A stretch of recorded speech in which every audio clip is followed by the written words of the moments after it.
नमस्कार दोस्तों स्वागत है मेरे YouTube चैनल फॉर्म फिलअप की नॉलेज में। दोस्तों आज की इस वीडियो में मैं आप लोगों को बताऊंगा ministry of defence army air defence college में जो बहुत बढ़िया वैकेंसी निकाला गया है, इसका आप लोग ऑफलाइन फॉर्म कैसे भरेंगे। दोस्तों इसका ऑफलाइन फॉर्म जो है ना, फॉर्म भरने के लिए आपके पास ये अप्लीकेशन फॉर्म और एक ऐसा इनवलप, देखिए एक ऐसा इनवलप चाहिए और आपके पास जो है ना डाक टिकट भी चाहिए। ये सब कहाँ से आएगा, कैसे भराएगा, ये सब मैं बताऊंगा। तो ये सब भरने से पहले आप लोग अगर शॉर्ट में नोटिफिकेशन समझ लेंगे तो आपके लिए बेहतर रहेगा। दोस्तों अगर हम नोटिफिकेशन की बात करें तो नोटिफिकेशन समझने के बाद ही आप डिसाइड कर पाएंगे कि फॉर्म को कैसे भरना है, पूरा प्रोसेस। दोस्तों फॉर्म भरने के लिए जो है ना, इसका एप्लीकेशन का स्टार्टिंग डेट जो है वो 28 अक्टूबर 2023 रखा गया है। एप्लीकेशन का लास्ट डेट जो है वो 11 दिसंबर 2023 है। तो अभी जो है ना, अभी 28 अक्टूबर नहीं हुआ है। मैं वीडियो इसलिए बना दे रहा हूँ ताकि आप लोगों को प्रोसेस पता चल जाए। फॉर्म जो है वो टोटल 15 पोस्ट पे फॉर्म निकाला गया है। फायरमैन में फॉर्म है, ये देखिए 15 पोस्ट है, जिसमें से यूआर के लिए 7 पोस्ट है, एससी के लिए 2 पोस्ट है, एसटी के लिए 1 पोस्ट है, ओबीसी के लिए 4 पोस्ट है और ईडब्ल्यूएस के लिए 1 पोस्ट है। और एक वैकेंसी जो है ना वो ये एक सर्विसमैन के लिए है जो इसमें इंक्लूड है। यहाँ पे अगर हम बात करें तो अगर आपकी एज 18 से 27 के बीच में है तो आप अगर यूआर ईडब्ल्यूएस कैटेगरी से आते हैं तो आप इसमें फॉर्म भर पाएंगे। अगर आपकी एज जो है वो 18 से 30 है और आप ओबीसी हैं तो भी फॉर्म भर पाएंगे और 18 से 32 एससी एसटी फॉर्म भर पाएंगे। क्वालिफिकेशन की बात करें तो केवल 10th पास इसमें मांगा गया है। अप्लीकेशन फ़ी जो है वो 0 रुपया है। अप्लाई का मोड जो है वो ऑफलाइन मोड में आप लोग फॉर्म भर पाएंगे। इसका जो पोस्टल एड्रेस है ना, the commandant army air defence college, इसी जगह पे इस फॉर्म को मतलब एप्लीकेशन फॉर्म को लिफाफा में रख के भेजना है। दोस्तों अगर हम बात करें तो इसमें किस किस तरह से इंस्ट्रक्शन फॉलो करना है ये मैं आपको पूरा समझा देता हूँ। तो दोस्तों ये समझने के लिए आपको यहाँ पे देखिए, फायरमैन में लेवल 2 का सैलरी है। लेवल 2 की बात करें तो 19,900 से लेकर 63,200 तक सैलरी मिलेगा। 10th पास इसमें मांगा गया है किसी भी बोर्ड या यूनिवर्सिटी से। और इसमें मिनिमम जो हाइट है ना वो बिना शूज यानी कि बिना जूता पहने आपका हाइट 165 सेंटीमीटर होना चाहिए। उसके बाद अगर हम बात करें, अगर आप एसटी कैटेगरी से बिलोंग करते हैं तो आपको 2.5 सेंटीमीटर का हाइट में छूट दिया जाएगा।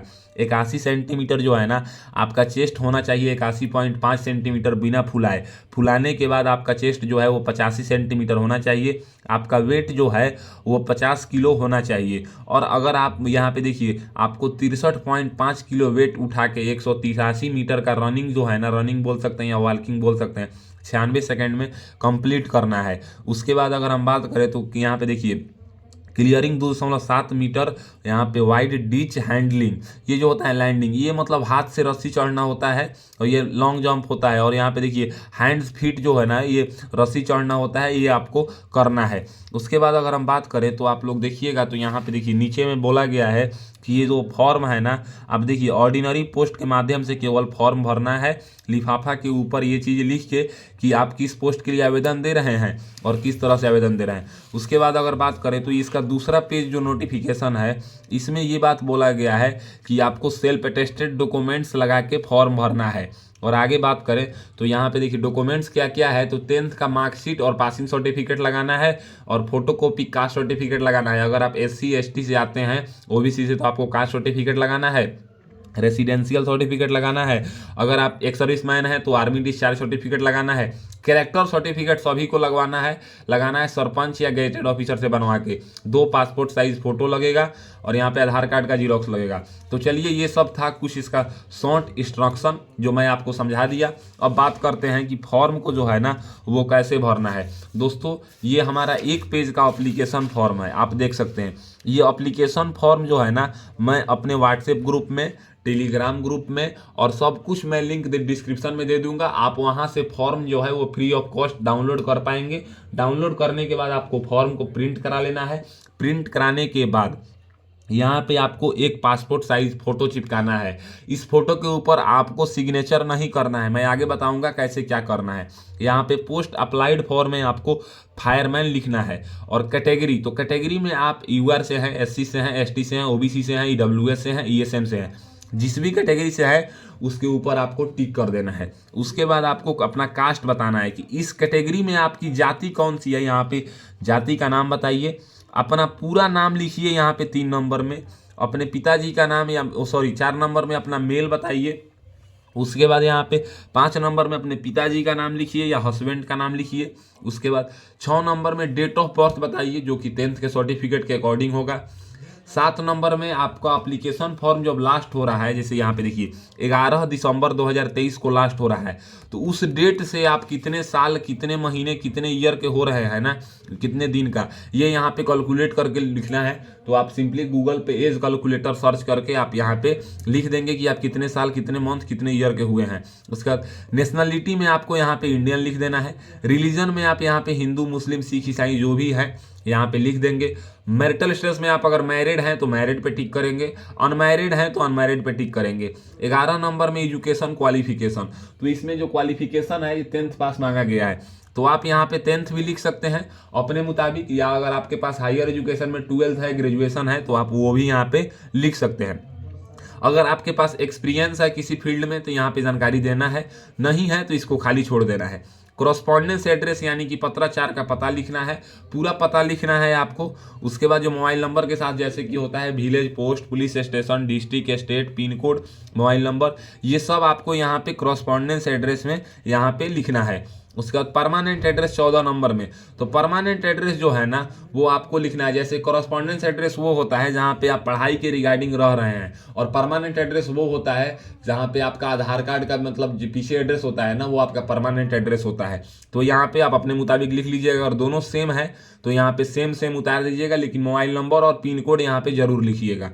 उसके बाद आपको डिक्लेरेशन में यहाँ पे आपको अपना नाम लिखना है। देखिए यहाँ पे आपको अपना नाम लिखना है और यहाँ पे सिग्नेचर करना है।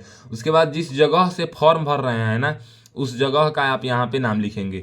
उसके बाद देखिए यहाँ पे जिस जगह से फॉर्म भर रहे हैं उस जगह का नाम लिखेंगे। उसके बाद यहाँ पे आपको डेट लिखना है। डेट लिखने के बाद आपको नीचे आना है, कॉल लेटर फिल करना है। अब कॉल लेटर को आपको कैसे फिल करना है तो हम यहाँ पे देखिए, कॉल लेटर फिल करने से पहले हम बता दें कि यहाँ पे हमने 2 चीज़ छोड़ दिया है। जैसे कि अगर आप पब्लिक किसी सर्विस रिटायरमेंट में अगर बोर्ड में काम किए हैं तो यहाँ पे लिखेंगे। उसके बाद अगर आपके ऊपर कोई कोर्ट केस है तो यहाँ पे उसके बारे में जानकारी देंगे, अगर नहीं है तो ये सब आप खाली छोड़ देंगे या नो कर देंगे। उसके बाद अगर आपका कोई रिलेटिव जॉब करता है आर्मी, एयर, डिफेंस में तो 17 नंबर में बताएंगे, तो ये उनके लिए है जो इस चीज़ से बिलोंग करते हैं। फिर भी यहाँ पे हम बता देते हैं, अगर कोई आपका रिलेटिव जॉब करता है आर्मी, एयर, डिफेंस में तो 17 नंबर में बताएंगे। और अगर आपके ऊपर कोई भी यहाँ पे देखिए एनी कोर्ट या ऑफ एनी ऑफिस में यहाँ पे ऑफेंस में है तो यहाँ पे इसके बारे में बताइए, नहीं तो आप इसको खाली छोड़ दीजिए। उसके बाद कॉल लेटर की बात करें, यहाँ पे सिग्नेचर करने के बाद डिक्लेरेशन में यहाँ पे नाम लिख दीजिएगा, सिग्नेचर कर दीजिएगा, प्लेस लिखिएगा, डेट लिखिएगा। फिर यहाँ पे कॉल लेटर की बात करें तो आपको यहाँ पे पोस्ट अप्लाइड फॉर में फायरमैन लिखना है। यहाँ पे फुल नेम लिखना है अपना मैट्रिक के सर्टिफिकेट के अकॉर्डिंग, फादर्स नेम बताना है मैट्रिक के सर्टिफिकेट के अकॉर्डिंग, परमानेंट एड्रेस लिखना है यहाँ पे कम्युनिकेशन एड्रेस या परमानेंट एड्रेस जो आप लिखना चाहें वो लिखिएगा मोबाइल नंबर के मुताबिक, और यहाँ पे मोबाइल नंबर के साथ यहाँ पे फोटो चिपका दीजिएगा। और ये ऑफिस यूज के लिए है तो यहाँ पे आप देखिए 6 नंबर 7 नंबर, देखिए 6 नंबर 7 नंबर 8 नंबर 9 नंबर ये आपको नहीं लिखना है, डेट भी आपको नहीं लिखना है, सिग्नेचर भी आपको नहीं करना है। यही हमारा 1 पेज का एप्लीकेशन फॉर्म है जो कि फिल हो चुका है। अब अगर हम बात करें तो इस फोटो के ऊपर आपको क्या करना है ना, तो पहले इस फोटो के ऊपर करने से पहले आपको ये इंस्ट्रक्शन समझना होगा। तो देखिए नोटिफिकेशन मैं आपको दिखा देता हूँ ताकि आपको पता चल सके कि क्या करना है। यहाँ पे देखिए, यहाँ पे लिखा हुआ है, देखिए यहाँ पे क्या लिखा हुआ है, 2 passport size recent photograph attested at the front by a gazetted officer. यही चीज़ को मैं यहाँ पे अपने लैंग्वेज में लिख दिया हूँ अपने कलम से ताकि आपको समझ में आ सके, आप इसको पढ़िए। 2 passport size recent photo attested at the front by a gazetted officer, 1 to be paste in the application form and another to be paste on the call letter. मतलब आपको 2 पासपोर्ट साइज फोटो ले लेना है और एक आपको application form के ऊपर चिपका देना है और एक कॉल लेटर के ऊपर चिपका देना है। और इस दोनों फोटो को आपको क्या करना है ना कि गैजेटेड ऑफिसर यानी कि आपके सरकारी स्कूल के प्रिंसिपल हो गए यानी कि प्रधानाचार्य हो गए या मतलब जो भी होते हैं बीडीओ हो गए, सीओ हो गए, इन लोगों से यहाँ पे क्या करना है कि सेल्फ अटेस्टेड उनका साइन और उनका मोहर ये कॉल लेटर वाले पे और इस पे ये दोनों पे आपको उनका साइन, गेजेटेड ऑफिसर का खुद का साइन आपका नहीं होगा, गेजेटेड ऑफिसर का साइन एंड मोहर होगा। ये हमारा फोटो का काम हो गया। अब बात करें कि इसके साथ आपको डॉक्यूमेंट्स कौन कौन से लगाना है, तो यहाँ पे देखिए डॉक्यूमेंट्स की बात करें तो जो भी डॉक्यूमेंट्स लगेगा वो सेल्फ अटेस्टेड डॉक्यूमेंट्स लगेगा, गेजेटेड ऑफिसर से अटेस्टेड डॉक्यूमेंट्स नहीं लगेगा। इसमें सबसे पहले आपका 10th का मार्कशीट का जीरोक्स लगेगा, जिसको आपको सेल्फ अटेस्टेड करना है। यहाँ पे देखिए सेल्फ अटेस्टेड का मतलब होता है कि सिग्नेचर करके डेट लिख दीजिएगा, यहाँ पे सबसे ऊपर लिखा हुआ है। उसके बाद क्लास 10th का आपका सर्टिफिकेट होगा, क्लास 12th का मार्कशीट अगर आपके पास है, क्लास 12th आप किए हैं या 10th के बाद आप ITI किए हैं, डिप्लोमा किए हैं, जो भी कोर्स किए हैं उसका आप जीरोक्स मार्कशीट एंड सर्टिफिकेट लगाइएगा। जरूरी नहीं है कि आप 12th का ही लगाइएगा, जो आपके पास है वो आप लगाइएगा। अगर आप जो है ना कास्ट सर्टिफिकेट, अगर आप फॉर्म भर रहे हैं SC से, ST से, OBC से, तो आप कास्ट सर्टिफिकेट लगाइएगा। लेकिन अगर आप फॉर्म जो है ना आप फॉर्म भर रहे हैं UR से और आप बिलोंग करते हैं OBC से, SC से, ST से, तो आपको ना ही एज में छूट मिलेगा और ना ही जो है ना आपको कास्ट सर्टिफिकेट लगाना है। रेसिडेंशियल सर्टिफिकेट जो कि ADM या DM या तहसीलदार से इशू होना चाहिए। रेसिडेंशियल सर्टिफिकेट का मतलब होता है डोमिसाइल सर्टिफिकेट, निवास प्रमाण पत्र, ये आपको लगाना है। उसके बाद आधार कार्ड का जीरोक्स सबको लगाना है। अगर आप EWS सर्टिफिकेट मतलब लगाने हैं तो आपको EWS से अगर आप फॉर्म भर रहे हैं तो आप EWS सर्टिफिकेट लगाएंगे। जनरल OBC SC ST वाले के लिए EWS का कोई मतलब नहीं है। EWS सर्टिफिकेट वित्तीय वर्ष 2023-24 के लिए मान्य होगा, यही सर्टिफिकेट लगेगा। कैरेक्टर सर्टिफिकेट सब किसी को लगाना है जो कि सरपंच या गेजेटेड ऑफिसर से बनेगा। आपके सरपंच से आसानी से कैरेक्टर सर्टिफिकेट बनेगा, अगर नहीं बनेगा तो आप किसी गेजेटेड ऑफिसर यानी कि पुलिस अथॉरिटी ऑफिस से, SP से, कहीं से भी आप बनवा लेंगे, जहाँ से आसानी से बनेगा वहाँ से बनवा के और इसका एक जीरोक्स लगाएंगे सेल्फ अटेस्टेड। उसके बाद फिर वही चीज़ मैं यहाँ पे लिखा हूँ, आप देख सकते हैं, 2 रिसेंट पासपोर्ट साइज फोटोग्राफ जिसको मतलब गेजेटेड ऑफिसर से अटेस्टेड कराना है, और एक एप्लीकेशन फॉर्म और एक कॉल लेटर पे चिपकाना है। उसके बाद बात करें तो एक ऐसा आपके पास इन्वलप होना चाहिए। इस इन्वलप को अगर हम समझाएं तो यहाँ पे आप देखिए इसको कैसे क्या करना है। सबसे ऊपर में आपको लिखना है application for the post of fireman and अपना कैटेगरी, जैसे कि आप जो है EWS से फॉर्म भर रहे हैं, जनरल से भर रहे हैं, OBC से भर रहे हैं, SC से भर रहे हैं, ST से भर रहे हैं, तो उस कैटेगरी को आप यहाँ पे लिख देंगे। फॉर्म में आप अपना नाम लिखेंगे, उसके बाद विलेज का नाम लिखेंगे, पोस्ट ऑफिस का नाम लिखेंगे, पुलिस स्टेशन का नाम लिखेंगे, PS का मतलब पुलिस स्टेशन होता है, डिस्ट्रिक्ट का नाम लिखेंगे, स्टेट का नाम लिखेंगे, पिन कोड लिखेंगे, मोबाइल नंबर लिखेंगे। ये लिखने के बाद आपको भेजने का पता लिखना है। भेजने का पता क्या लिखना है, तो the commandant army air defence college, Golabandha, PO Ganjam, district Orissa, pin 76 मतलब 761052, ये इसका पिन है। और इसको भेजना कैसे है, तो ओनली ऑन ऑर्डिनरी पोस्ट, यानी कि ये रजिस्टर पोस्ट नहीं होगा, स्पीड पोस्ट नहीं होगा, ऑर्डिनरी पोस्ट से भेजना है। तो ऑर्डिनरी पोस्ट से भेजने के लिए आपको इसके ऊपर डाक टिकट चिपकाना होगा। डाक टिकट कितने रुपए का चिपकाना है, तो 10 से 15 रुपए का आपको डाक टिकट चिपकाना है। इस डाक टिकट को इसके ऊपर चिपका दीजिएगा और चिपकाने के बाद ये सब डॉक्यूमेंट्स आप देखिए, मैं आपको शुरू से दिखा देता हूँ। ये सब डॉक्यूमेंट्स को आपको क्या करना है ना कि सेल्फ अटेस्टेड कर देना है। सेल्फ अटेस्टेड कैसे किया जाता है, तो जैसे मैं यहाँ पे आपको करके दिखा देता हूँ। ये मेरा सिग्नेचर हो गया।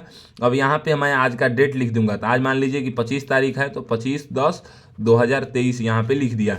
ये हो गया सेल्फ अटेस्टेड। इसी तरह से सेल्फ अटेस्टेड सभी का जीरोक्स करना है। कोई भी डॉक्यूमेंट्स आपको ओरिजिनल नहीं भेजना है, वो चाहे कैरेक्टर हो चाहे कुछ भी हो, सेल्फ अटेस्टेड करके जीरोक्स पे, और आपको सबका इसका फोटोकॉपी सेल्फ अटेस्टेड करके, और ये जो हमारा 1 पेज का एप्लीकेशन फॉर्म है आप देख सकते हैं, इसी के नीचे, इसके नीचे सीरियल वाइज से ये सभी डॉक्यूमेंट्स आपको रख देना है, सीरियल वाइज से सरिया के, मतलब अच्छे से तह लगा के, और उसके बाद इसको फोल्ड कर लेना है। पहले आप पिनअप कर लीजिएगा तब फोल्ड कीजिएगा। उसके बाद आपको क्या करना है ना कि फोल्ड जो है वो केवल एप्लीकेशन फॉर्म नहीं होगा, डॉक्यूमेंट्स के साथ होगा।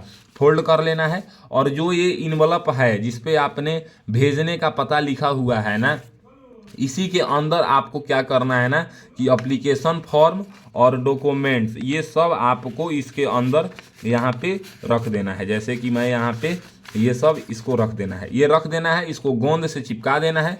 और चिपकाने के बाद आपको इस एड्रेस पे, देखिए इस एड्रेस पे आपको कितने तारीख से पहले, तो देखिए 28 तारीख के बाद, आप समझिए यहाँ पे 28/10 के बाद और 11/12 से पहले ये पहुँच जाना चाहिए। कैसे जाएगा ये, तो यहाँ पे देखिए application form send by ordinary post only, केवल और केवल ऑर्डिनरी पोस्ट से ही अप्लीकेशन फॉर्म जाएगा। आप देख लीजिए, बाई पोस्ट भेजना है ऑर्डिनरी पोस्ट से, इसके साथ ना फोटो भेजना है ना कोई छोटा इन्वॉल्व भेजना है, क्योंकि ये सब डॉक्यूमेंट्स मतलब जो है ना नोटिफिकेशन में ये सब बात कहीं भी नहीं लिखा हुआ है। यहाँ पे आप देखिएगा तो ये देखिए बोला गया है कि ये 2 साल के लिए जो है ना कॉन्ट्रैक्ट बेसिस का जॉब होता है, 2 साल के बाद आपको परमानेंट ये कर दिया जाता है। अपनी ये लिफाफा जो है इसको इसी तरह से फिल करना है, आप इसको देख लीजिए, इसी तरह से फिल करना है, एप्लीकेशन फॉर्म जैसा मैं बताया उसी तरह से फिल करना है। तो आई होप आज की इस वीडियो में आपको पता चल गया होगा कि army air defence college Orissa में जो फॉर्म निकाला गया है और मतलब फायरमैन के लिए, इसको आप ऑफलाइन आवेदन कैसे देंगे। यहाँ पे आप देख सकते हैं ये बोला भी गया है कि जब भी एम्प्लॉयमेंट न्यूज़ में आ जाता है तो 45 दिन तक आवेदन होगा। तो 45 दिन अगर 28 तारीख को ये आएगा तो 28 तारीख से आप 45 दिन काउंट करेंगे, यानी कि शुक्रवार को आता है तो शुक्रवार को 28 तारीख है, तो 28 तारीख को आएगा तो ये 11 दिसंबर को इसका 45 दिन हो जाएगा। तो आप देख लीजिए, तो अगर आपको फॉर्म भरने का नॉलेज मिल गया, अगर इसके अलावा भी कोई डाउट आपका रह गया तो उस डाउट को आप कमेंट कीजिए, मैं उस कमेंट का रिप्लाई दूंगा। अगर वीडियो अच्छा लगे तो अपने दोस्तों के साथ शेयर कीजिए और लाइक कीजिए। जय हिंद, जय भारत। मिलता हूं एक और नई वीडियो में, तब तक के लिए देखते रहिए मेरा यूट्यूब चैनल फॉर्म फिलअप की नॉलेज।